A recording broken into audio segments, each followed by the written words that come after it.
The best art retreats can revolutionize your creative practice, inspire you, and build friendships that stay with you for the rest of your life. I will never forget this amazing art retreat to Glastonbury, Connecticut, where I got to make art with my new best friends for 4.5 days straight. Come along with me as I teach an all-inclusive art retreat for Artists Rising Creativity Retreats. My day started insanely early as I had a 7 a.m. takeoff time from my local airport. I could hardly sleep from all of the excitement. Let me tell you, packing for a 4.5 day art retreat was so tough. I had a huge carry-on full of art supplies, and I opted to ship several boxes of paints and kits ahead of time. Trust me, you don't want to be teaching a workshop and not have all of your favorite supplies and favorite paint colors. This art retreat has been a whole year in the making. Most artists don't realize all of the preparation, marketing, and planning that goes into a successful art retreat. The most important piece of having a beautiful retreat is filling the seats with students. In order to do that, you need a quality email list. This particular retreat I had to continually promote after I had 5 cancellations. Fortunately, I was able to refill those spots. After a super long day of traveling, I finally made it to my destination.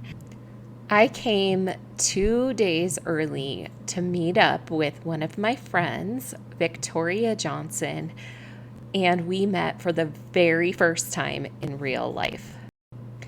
That night, I crashed hard, and I was so happy that I went a few days before all of my students so that I had time to adjust to my surroundings and prepare for all of my students to arrive. That also meant I could figure out the coffee setup for the inn. I often snuck down to the coffee nook before anyone else was up. My first morning at the inn, I was able to make myself at home and take in the colorful surroundings at the historical Connecticut River Valley Inn, built in the 1740s. When not hosting art retreats, Patricia, the owner, runs the inn as a bed and breakfast. I cannot wait to give all of you a full tour of the inn, the gardens, and the studio. Hi everyone, I made it to Connecticut for my art retreat and just crashed last night. I crashed hard. I had a full day of traveling, and one of my girlfriends who I've known for years now, Victoria Johnson, she was here. So we went out with a few other gals who are part of the art community here. We went out to dinner, and then I just crashed last night, and I haven't had a chance to do much videotaping, but I am excited to show you around the inn. It is so lovely here, and there's so much inspiration for painting and for all of the floral work that I like to do. So I'm so incredibly excited to give you a little, tour of the inn here. It's so awesome and very artsy, and the perfect place to host an art retreat. So this is the inside of our art studio for the week, and It's so fun. Here are all of the tables, and there is so much great natural light. Sorry for the noise, there's some construction stuff happening, but really great open windows, so great fireplace. So I just got to get everything set up in here. I'm really excited to get everything looking beautiful for the ladies. I am not sure if I'm gonna keep it set up like this or not. Okay, so I am a day or two, well, I guess I came Friday, and the retreat doesn't start till tomorrow night, Sunday night. So this is the beautiful studio space here, and I am going to go ahead and start setting up class kits in the studio. I'm excited. So one of the things that we're going to be doing is we're going to be taking an old book and creating our very own art journals with some painted papers, so stuff like this. And we are going to be binding books. So I have class kits for everyone, a book binding kit, and these amazing ephemera paper, all sorts of goodies in here. My daughter created these for the retreat, and so I just got to set a kit out for each person. I believe that preparation is so critical for having a meaningful art retreat. My intention for all of my art retreats is to make space for women and make them feel special. Putting together a class kit allows each student to feel seen and loved on. And I always include a small handwritten note to each and every student. When hosting retreats, I have found that it's actually the little details that make the event. It doesn't have to be some sort of extravagant gift to actually show students that you care about them. I also believe that when teaching or hosting an art retreat, you need to be creating something beautiful. The event itself is your piece of art. Every moment, an invitation into beauty. At each turn, your student should be inspired and excited to create. Your job as the instructor is to be the catalyst for inspiration, the jumping off place for students to fall in love with creating again and to step out of their comfort zones. At the same time, you must create an environment that feels safe for creating. The studio is now all set up for our workshop, and I cannot wait for the students to start arriving. Just being here on these beautiful grounds is going to be so incredibly inspiring.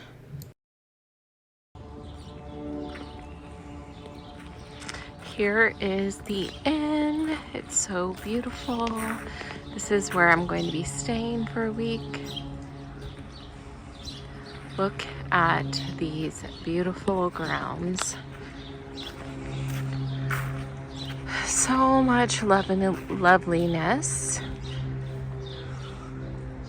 And this is the art studio where we will be creating art. So excited. Look at all of these beautiful flowers, so much inspiration. I cannot wait to to paint and play. We can go outside.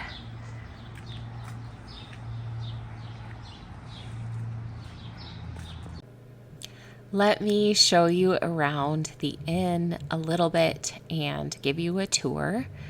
This is my room for the week. I got to stay in the winter solstice room. It was the perfect place for me to return to after a long day of teaching students. And this was the first time that I had actually taught a 4.5-day workshop. And so having this beautiful space to recharge every night was so incredibly important. Most artists are introverts, so it's important to remember to take time to yourself during these retreats. I was grateful to have this beautiful room all to myself to unplug at the end of each day and look at the best part, this amazing balcony with glorious views of this quaint little church and all of the grounds at the inn. Isn't it just so lovely? Pat, the owner, has designed each individual room to have its own personality. Here is the front entryway, the front door, and off to the left here is this beautiful little sitting room for guests to chat and gather. I loved that room. This is the room where we eat most of our meals, and this is the kitchen and the way back down to the studio here. So I just want to show you, oh, there's a little bathroom off to the side that you can kind of see. And this is the lovely little patio where we get to share meals as well. And this is how you would go to the studio each and every day through the grounds. Look at the adorable little fountain, places to sit and take in all of the beautiful grounds and just gather with other students. We get to have 4.5 days to create here in the studio. I am so incredibly excited for my students to get here. I cannot stand it. The anticipation has been building for this art retreat as I have prepared for the entire last year. The students have also been waiting a long time, and I cannot believe that it's finally here. Most of the participants have taken numerous online courses from me. I know many of them from interacting with them over the last 8+ years. I love that my online course business has brought me so many students and business opportunities over the years. Meeting some of them was like meeting my best friends.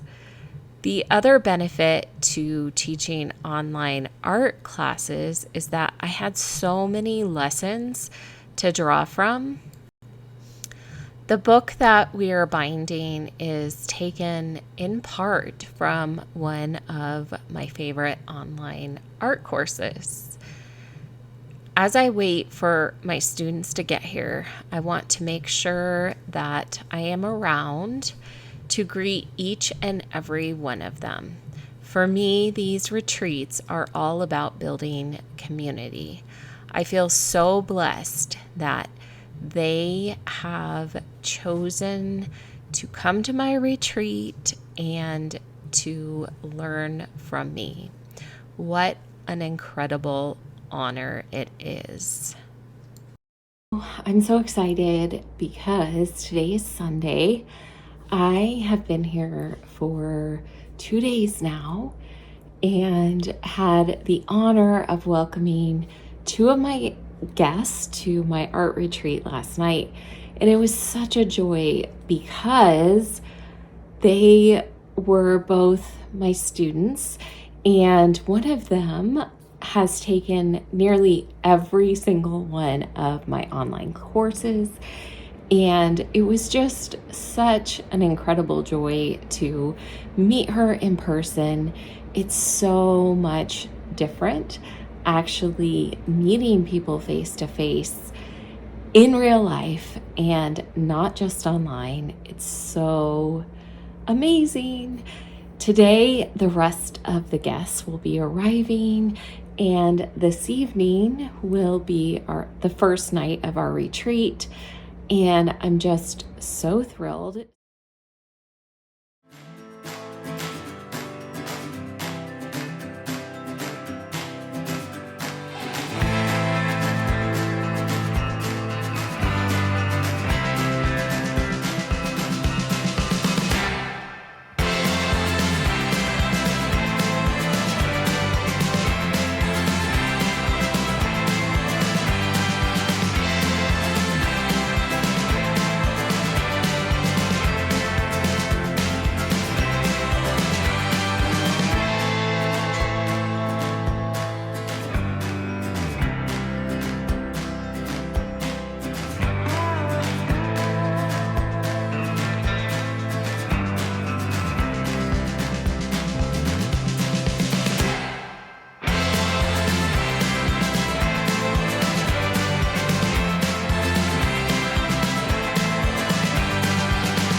Yay! They are finally here.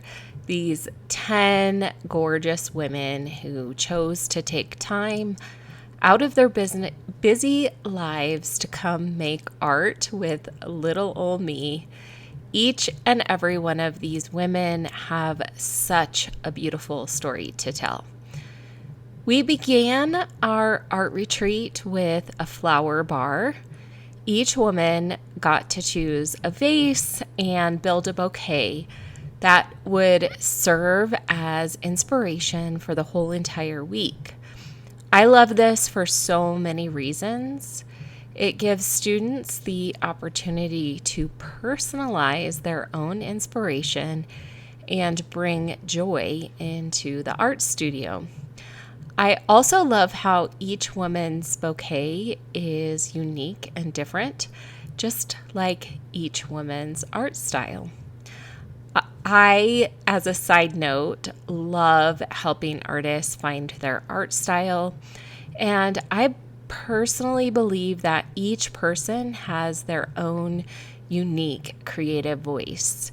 And throughout the week, I was able to meet one-on-one with each one of my students and give them one-on-one feedback in regards to their own personal style and how to develop a process that felt unique to them. And I loved having that personal touch in this workshop.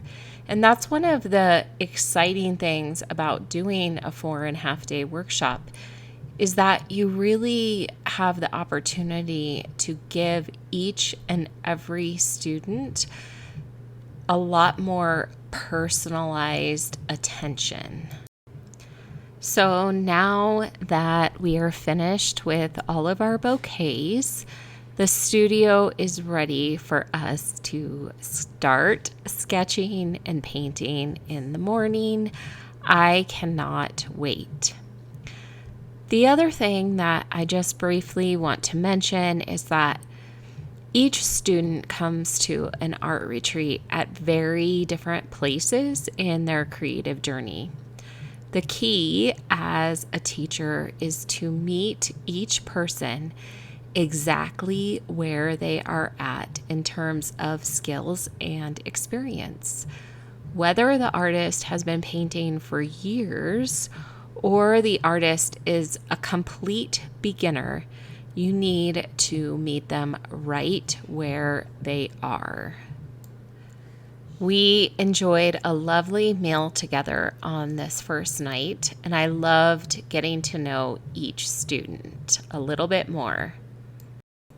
Monday morning came, and since it was Memorial Day, the parade was coming right down the street. I had no idea that the inn was right on Main Street and that we would get to enjoy the morning from this very historical port town in Connecticut. The history here is amazing and goes back centuries. The inn itself was built in the 1740s, I believe. Hopefully I'm not quoting wrong. I didn't really plan it this way for us to watch the parade, but you have to enjoy the little things like this when the opportunity arises. Am I right? Okay, it's finally time to get started in the studio. But first, I like to take time to really get to know each other a little bit more. I have found that taking 20 to 30 minutes to really set the tone for the art retreat makes all the difference in the world. You can't just expect women from all different walks of life to show up and bond if you don't make space to build community. This, in my opinion, is the most important part of teaching an art retreat. Community and vulnerability is so incredibly important. It's literally the whole point of the art retreat. So I usually start by opening up about my own creative journey, sharing all of the hard parts too. Students need to trust you in order to feel safe to make art. After sharing the vulnerable parts of my journey, I invite the women to share a little bit more about themselves and what they're hoping to get out of the retreat. I have attended many art retreats, and the ones that do this always end up building deeper friendships. This specific art retreat was different than any other that I have taught, in that we all really gelled together quite closely as a community. It was really special in that way. Usually you have maybe one or two students who kind of just don't fit with the rest of the group, but that was absolutely not true for this retreat. Okay, time to get started painting. We began with loose, messy play with watercolors and wet mark making tools. We painted so many papers the first day, and I demonstrated many different ways to start backgrounds and paint papers that would eventually go into our bound art journals. I love this part of messy watercolor play that we did on the first day. And I feel like when you do that right out of the gate, it really fosters freedom and helps break down that white paper blank canvas syndrome. I felt like I was completely in my element teaching this retreat. It didn't hurt, though, that many of them had taken a lot of classes from me already. And so it kind of felt like I was just making art with my best friends. It actually really took a lot of pressure off of me to perform or have the perfect lessons. And part of that was just because they all knew me so well and knew my style of teaching. And we all kind of laughed when I couldn't find my art supplies because I had scattered them everywhere and had to continually stop to clean up my mess and whatnot. I am a pretty down-to-earth person that way. But I've also found that the more that you just keep it real when you are teaching, the better. Students like to learn from artists who don't have it all figured out.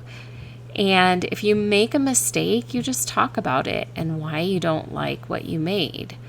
This actually also takes some of the pressure off of the students as well, because they don't feel like their art has to be perfect either. That's sort of my philosophy of creating. So I spent a fairly long time demonstrating all sorts of ways to paint backgrounds and paint papers, and really took my time to demo several different ways to start your pieces. And eventually we will be using these papers not only to bind into our books, but also just to create some standalone paintings on paper. And so it was time for these women to get started painting. And I think this part was really one of my favorites, just to see everyone getting started, creating, making a mess. There were papers all over the floor. We even did some mono printing. It was such a perfect first day. Coffee for my birthday. Thanks, Heather and June. Tuesday, May 27th was my birthday, and yes, I planned it that way. I love doing fun workshops on my birthday.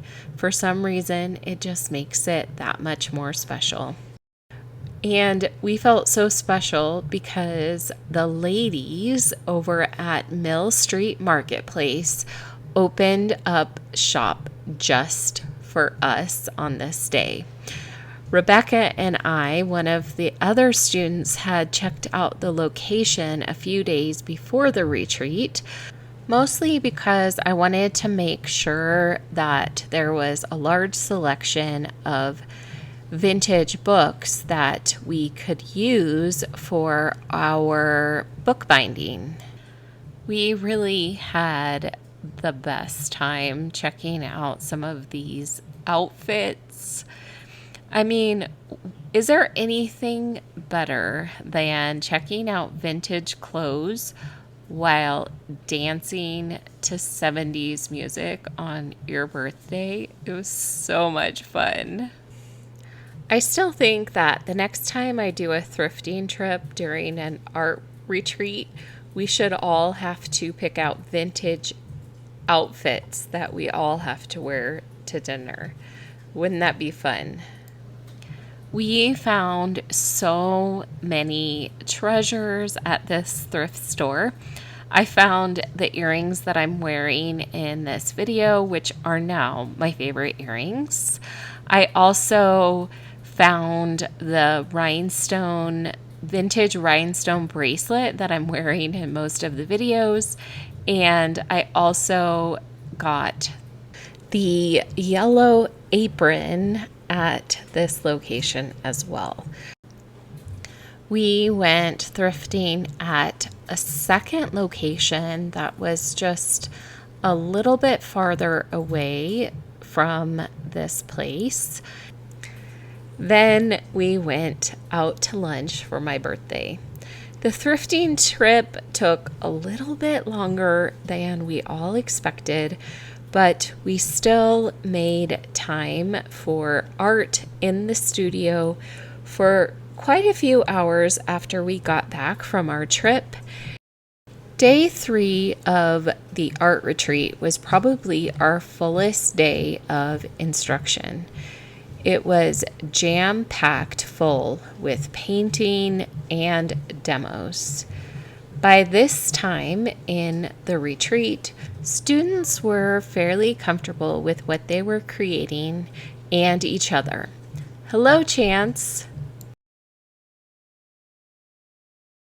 You don't have to do like the whole thing. You can just do like little bits and pieces. You're not getting from this angle. I'll send this to you. Okay, thank you.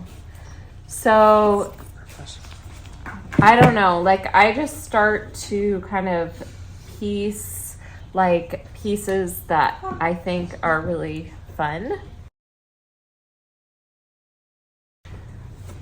So I'll just like take and cut little bits and pieces, whatever you like. And so if you don't want to actually do the stitching, you can, you know, just find little bits that you like, right?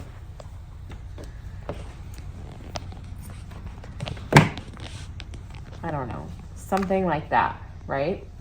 So then you're just going to do the same thing that we did last night. Or, yeah, was it last night? I don't even know what today is. The day after your birthday. Yeah. Mm-hmm. So then again, you want to do the kind of the same thing. And like,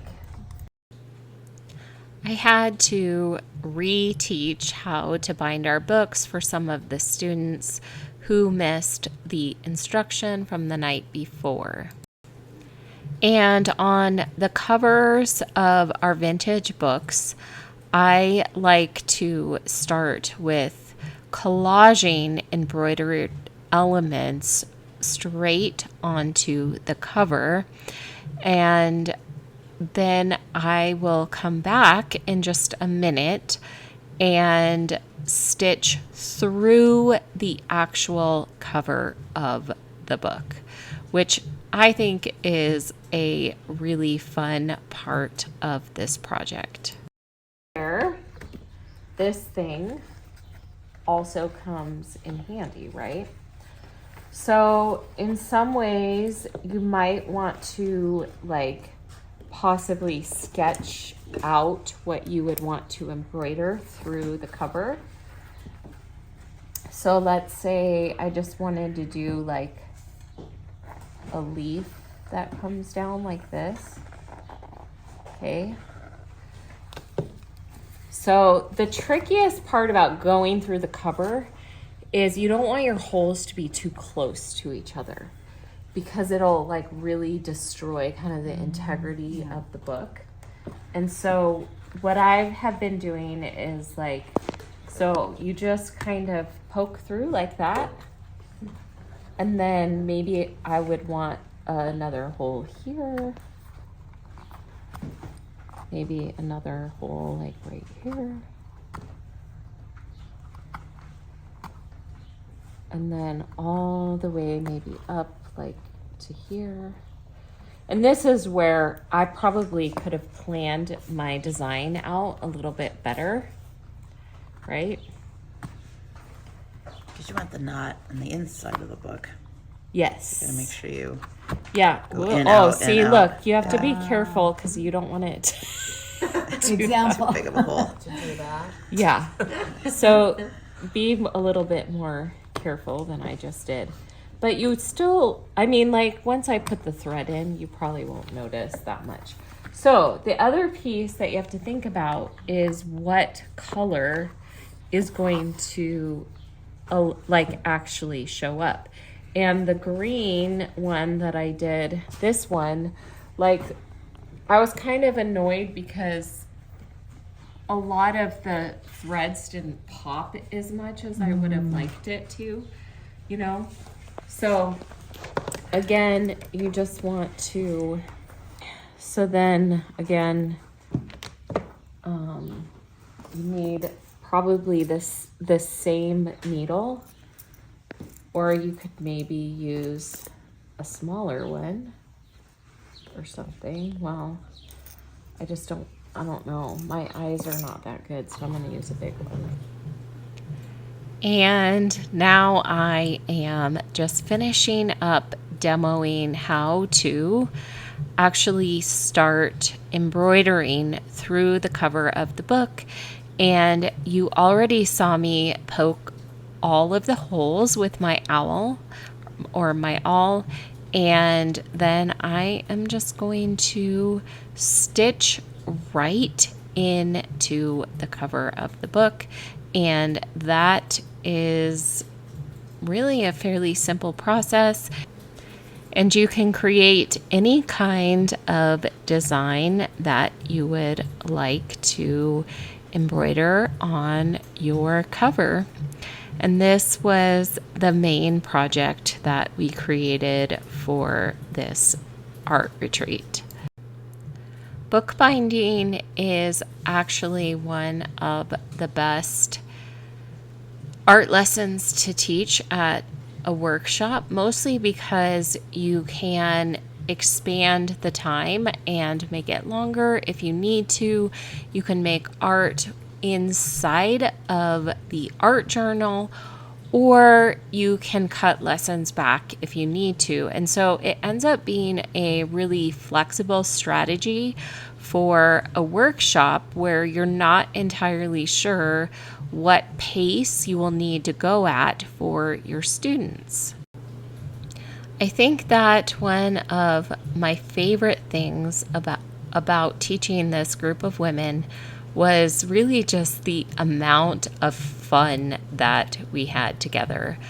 I cannot remember the last time that I have laughed so hard and pretty much peed my pants on a regular basis. These women got used to seeing me running to the bathroom. We had so many inside jokes as a group. It was like summer camp for women, only better. And I just want to say how unusual it is to have that amazing community. I also took the time to gauge where my students were at and pace the course appropriately. No matter how many art workshops I have taught, we never get through all of the content I have planned. But I just wanted to say that the art instruction is usually secondary to meeting each student and making that relational connection. This is what people remember and what they look back on with fondness. Because making art is such an emotional experience, it's almost like you're more of a therapist as opposed to art teacher. And when I was in high school, I took a drawing class from a woman who taught me how to draw like realistic copying of portraits and stuff. And one of the things that she said is that anyone can learn how to draw. It actually has to do with being able to see. So I would probably start taking like some of this and just almost make an abstract floral through it. So like all of these different ways that I showed you like are kind of all just different ways to go about playing creatively, right?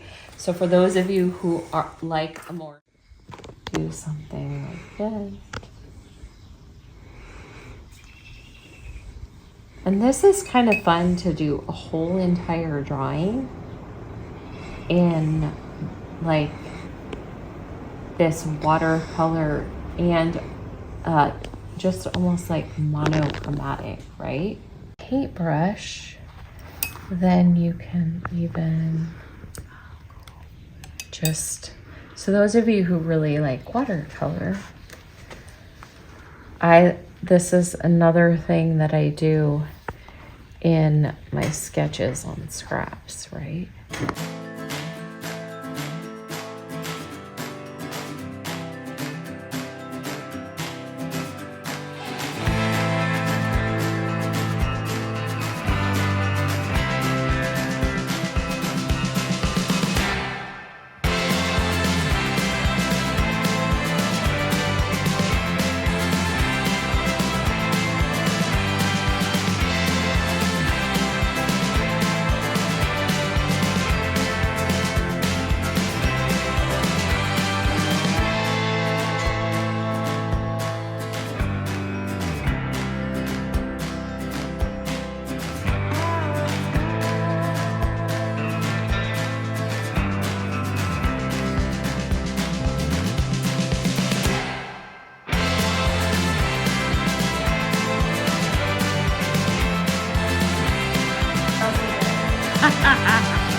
I do. I'm like my 10 new best friends. Okay.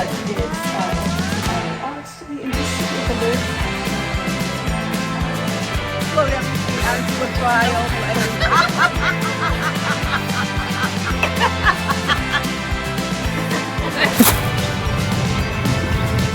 You don't trust me, do you? What else?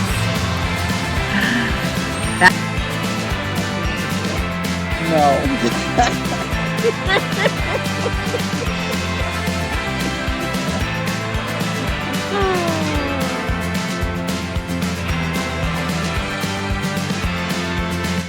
I feel like I have the best gig in the whole world to come be creative and share my passion with all of you. You want to know? Double fist. You might have to get downgraded for the night's over. Double fisting.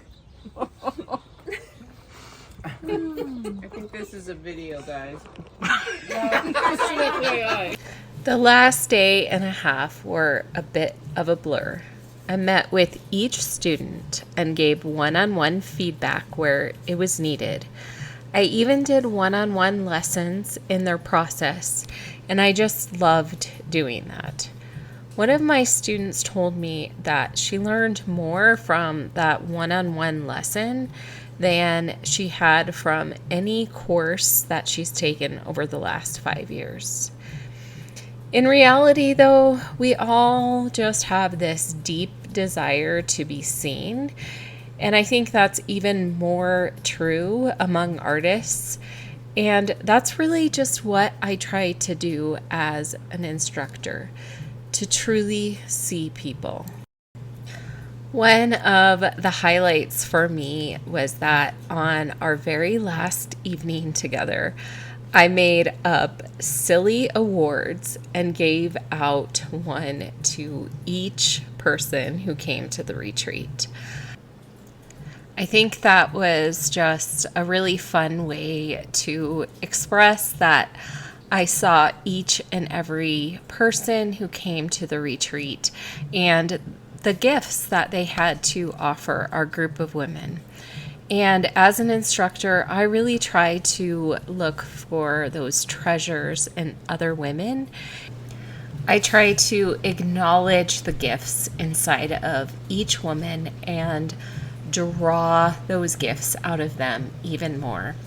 And I believe that We often just need a little bit of accountability when it comes to creating art and a whole lot of encouragement.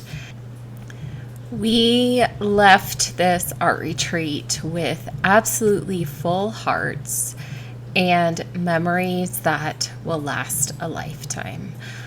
I just want to say thank you to each and every one of these amazing women who came to Connecticut to share a week with me. I thoroughly enjoyed getting to know each and every one of you. And like I said before, this art retreat was definitely different than any other art retreat that I have taught. I want to thank Patricia Brubaker for inviting me to teach for Artists Rising Creativity Retreats. And I want to give an extra special thank you to the talented Trina Harlow for the amazing job she did videotaping our week together and going out of her way to get all of this amazing footage. Thank you so much, Trina. Now I can cherish our time together forever. And so this is just one of my favorite things to just, make a mess. And we can use these backgrounds to turn into florals later by masking out the background.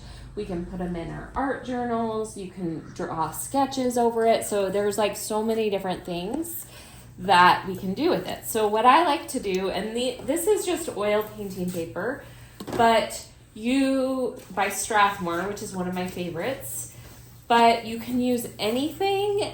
You just might have some challenges with the watercolor on different papers, right? And so I just teach artists that just test stuff out and see how it responds, and you might like one paper better than another kind of paper, right?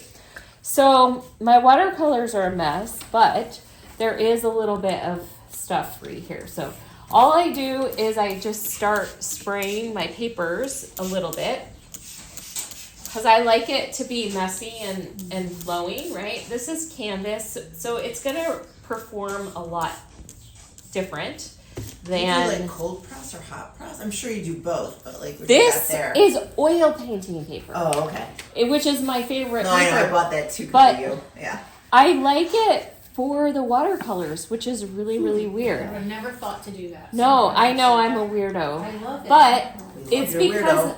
because I like to end with oils if I want. And so all I do is I just start, I always get 2 or 3 colors that are maybe in the same, close to each other on the color wheel. And so I'll just maybe start with oranges and pinks here.